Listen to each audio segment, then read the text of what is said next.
தினமும் ஒரு தேன்துளி.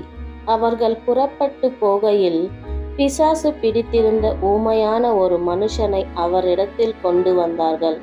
பிசாசு துரத்தப்பட்ட பின்பு ஊமையன் பேசினான். ஜனங்கள் ஆச்சரியப்பட்டு, இஸ்ரவேலில் இப்படி ஒரு காலமும் காணப்படவில்லை என்றார்கள். பரிசேயர், இவன் பிசாசுக்களின் தலைவனால் பிசாசுக்களை துரத்துகிறான் என்றார்கள்.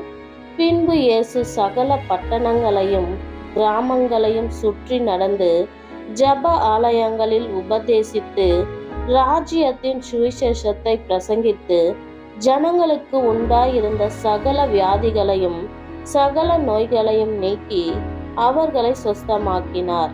அவர் திரளான ஜனங்களை கண்டபோது அவர்கள் மேய்ப்பனில்லாத ஆடுகளைப் போல் தோய்ந்து போனவர்களும் சிதறப்பட்டவர்களுமாய் இருந்தபடியால் அவர்கள் மேல் மனதுருகி தம்முடைய சீஷர்களை நோக்கி, அறுப்பு மிகுதி, வேலையாட்களோ கொஞ்சம்.